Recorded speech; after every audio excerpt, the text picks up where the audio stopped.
மதுரை மாட்டுத்தாவணியில் மீன் market. அங்கே போனதுமே பார்த்தோம் மீன் பூரா ரேட்டு அதிகமான ரேட்டு. முட்டைப்பறைன்னா 500 ரூபா. செந்நகரை 350 ரூபா. ரேட்டு பூரா அதிகமான ரேட்டாக இருந்துச்சு. அதனால் விலை மீன் கிலோ 200 மணிக்கு 2 கிலோ வாங்கிட்டு வந்தேன். 2 கிலோ 400 வாங்கிட்டு க்ளீன் பண்ணுறதுக்கு 40 ரூபா கொடுத்து க்ளீன் பண்ணிவிட்டு வாங்கிட்டு வந்துட்டேன். வீட்டுக்கு வந்த பின்னாடி மஞ்சத்தூள் உப்பை போட்டு நல்லா சட்டியில் போட்டு நல்லா உரசி எடுத்து ஒரு 7-8 தடவை தண்ணியை ஊற்றி அலசிடணும். கவுச்சி அடிக்காத அளவுக்கு நல்லா அலசி எடுத்துக்கிட்டு 1.25 கிலோ மீன் நான் பொரிக்கிறதுக்கு எடுத்துக்கிட்டேன். 3/4 கிலோ குழம்பு வைக்கிறதுக்கு தனியாக எடுத்துக்கிட்டேன். அந்த 1.25 கிலோ மீனில் 2 ஸ்பூன் மிளகாத்தூள், 1 ஸ்பூன் வீட்டு மசாலா, உப்பு இதை போட்டு கொஞ்சம் 10 நிமிஷம் ஊற வச்சிடணும் தனியாக.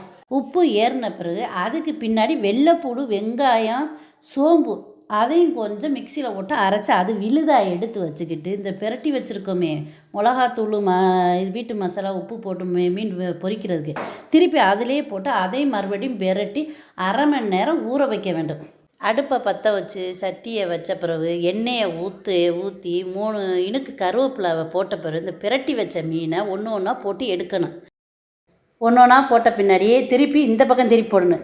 திருப்பி போட்டப்போ நல்லா பொன்னிறமாக ஆன பிறகு 2 பக்கம் வெந்த பிறகு அப்படியே மீனை பூரா ஒன்று ஒன்றா எடுத்து தட்டில் மாற்றிட வேண்டியது.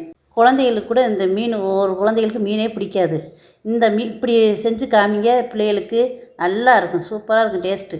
நீங்கள் அதே மாதிரி குழந்தைகளுக்கு செஞ்சு கொடுங்க. அது விரும்பி சாப்பிடுங்க பிள்ளைய.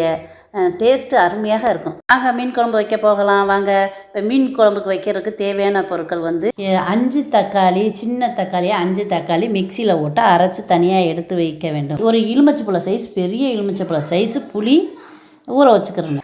எண்ணெய் சட்டியை வச்சு அடுப்பில் சட்டியை வச்சு எண்ணெய் 50 கிராம் நல்லெண்ணெய் ஊற்றி 1 ஸ்பூன் வெந்தயம், 1 ஸ்பூன் சோம்பு போட்டு நல்லா வெடித்த பிறகு வெங்காயத்தை 50 கிராம் வெங்காயத்தை போடணும்.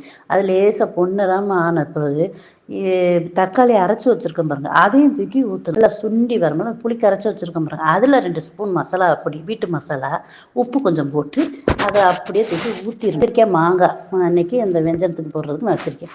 அதையும் கத்திரிக்காய், மாங்காய், பச்சை மிளகா 3ஐயும் அதிலே போட்டுணும். அப்போ மசாலா, உப்பு எல்லாம் அதிலே சாந்துடும்.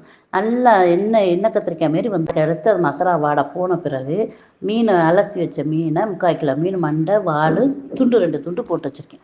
அதையும் போட்டு நல்லா அதுவும் 10 நிமிஷம் கொதிக்கணும். கொதித்து நல்லா வெந்துடும். 10 நிமிஷத்துலேயே வெந்துடும். வெந்த பிறகுமே அதுக்கு அடுத்து மூடியை திறந்துட்டு தேங்காய் ஒரு சீல் அரைச்சி வச்சுருப்பேன், அதையும் தூக்கி ஊற்றிடணும். ஒரு சில அரைச்சதை தூக்கி ஊற்றிடணும். நல்லா அதை ஒரு 5 நிமிஷம் கொதித்த பிறகு அதுக்கு அடுத்து மல்லிச்செடியை கொஞ்சோண்டு எடுத்து தூவி இறக்கிடணும். எண்ணெய் பிரிஞ்சிடும். அந்த இதுலேயே 10 நிமிஷத்துலேயே எண்ணெய் பிரிஞ்சதுமே இந்த மல்லித்தலையை தூவி இறக்கணும். மீன் குழம்பு ரெடி. சாப்பிடலாம் வாங்க. இந்த டேஸ்ட்டை வச்சு பாருங்கள். இந்த என்னுடைய பக்குவத்தில் வச்சு பாருங்கள். சமையல் சூப்பராக இருக்கும்.